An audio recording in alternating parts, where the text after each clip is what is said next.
So California white wines.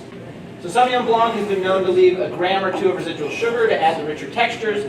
Some are aged in oak, which develop more creamy textures, and is also often labeled Fumé Blanc.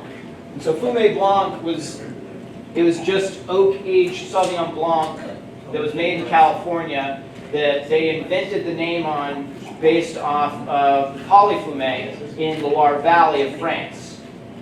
So no one liked Sauvignon Blanc, and some makers wanted to make Sauvignon Blanc but knew that they couldn't sell it.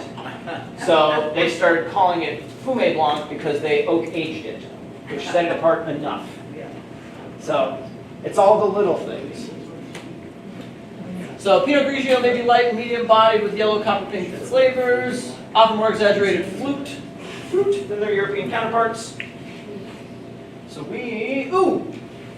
history, my favorite. So we're going to jump into the 1760s. Spanish missionaries first planted the grapes in California. They planted black grapes they brought from Spain, known at the time as mission grapes, producing strong, sweet wines that defined the California winemaking for decades. Everyone liked just this really intense, sweet flavor, which is not all that dissimilar to a lot of the California style now. It's the 1850s. When gold was discovered in Sutter's Mill in 1848, California became the destination for many more thousands of immigrants to come through.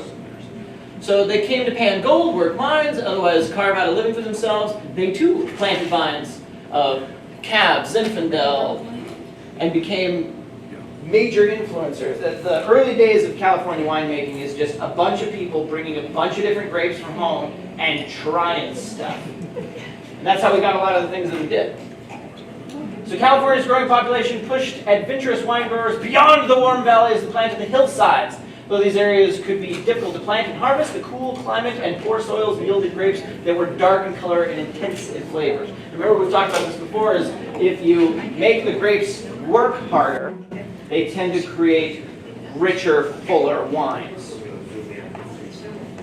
So a select few winemakers focused on improving the quality of wines being produced, but it was easy to produce grapes of mediocre quality in great quantities. For the most part, California wines remain rustic, which is a fun word for not that good.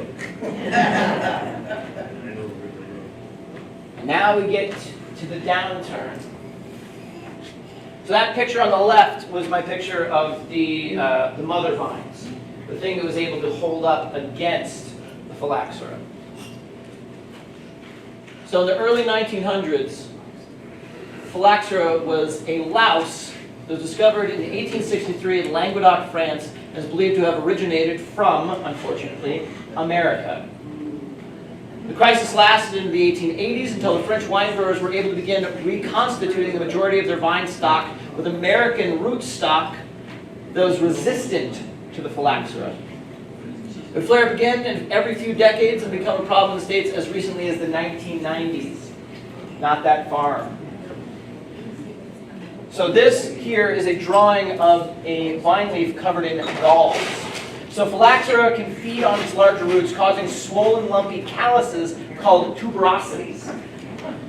These often split, allowing various bacteria and fungi to infect the plant, ultimately killing it. So it is not the phylloxera itself that kills the vine. Phylloxera is merely the agent provocateur that allows for the introduction of the deadly pathogens. So this little louse, this tiny bug, was infesting the roots of all of these vines and eating them up to the point that they got sick and bulged out and broke apart, so the bacteria came in and killed all of it. So in the 1950s, phylloxera had destroyed 250,000 acres of California vineyards. So rootstocks like that, the system where everything comes through, are introduced in California vineyards, are replanted. So right there at Concannon, they had the ones that were able to survive. They were clipped off and used all over the place to bring things back for Cabernet.